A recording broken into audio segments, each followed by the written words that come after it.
finally, I want to say something about our students.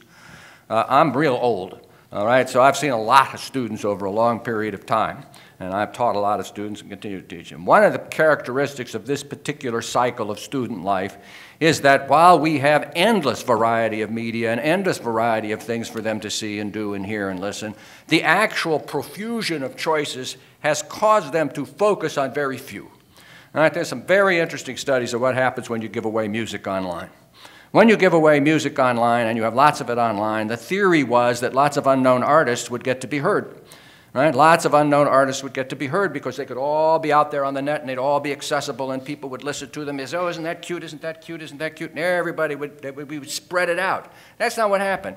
What happened is that by word of mouth, people said, these are the stars, and bam, we went up here, and the hit rate on the few who were the most popular was even higher than when they were buying the music. Okay? So there's behavioral stuff going on out there that doesn't necessarily fit our model of how we're going to democratize the world through the internet by making everything free. When you make everything free, you can't choose. You can't choose on your own. Somebody's got to choose for you. And if it's done through, Twitter or it's done through some other bizarre social networking deal, who knows? But it does converge. So that's why we have Wikipedia. We have Wikipedia because when I want to find out something, I go online and there's 39 billion responses. If there's a Wikipedia response, I read that one first. Right? Because it's sort of mediated and it's sort of, fussed over, and they do say they didn't cite any sources, and they do try to use some reasonable stuff, and they're not always right, but they're better than the other crap, and I haven't got time to go through the other stuff. Okay? So I concentrate up into Wikipedia. I'm just like these kids that I try to tell, and you should look at everything and understand it. No, hell no, they don't do that. I don't do that either. So this is going to influence how we structure these courses that are attempting to talk to that huge marketplace of varied sources and information where the students are doing things with it, that making choices that aren't what we want them to make.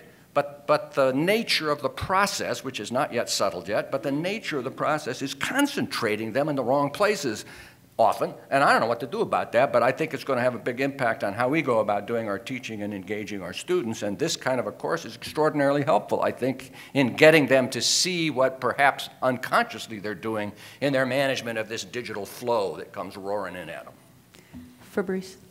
I also think that we need to have a little bit of humility about this. I mean, I think it's a wonderful idea, but it's not going to cure the common cold. It's not a new religion. We don't want...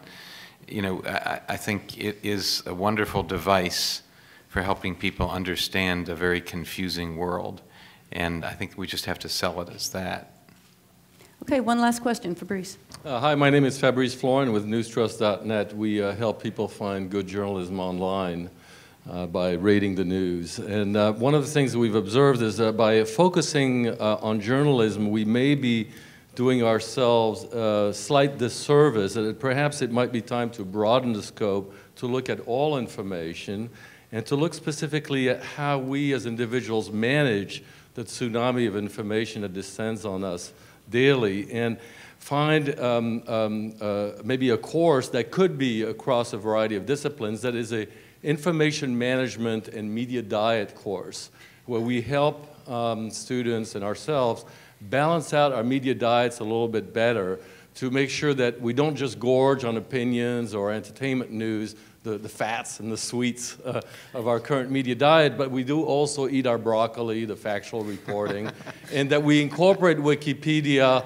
as a side dish, but don't make it the exclusive portion. And perhaps if we took this approach, we might be able to start a movement that focuses on information in the same way as we focused on nutrition a couple decades ago and became more aware of what we ate and how many calories and how many trans fats, saturated fats we have in our physical diet, but do the same for information. And perhaps that might be one way to export this out across disciplines and address the concerns of this guild-like of focus on journalism. It's really about information, and journalism plays a central role in that information, but finding a way for me to complement journalism with things that I watch anyway or that I read anyway is really where I think the help is most needed. Well, we're about to get the hook. I want to thank my colleagues very much for being here and for helping us think of this from the perspective of various institutions. And now Howie. Yes.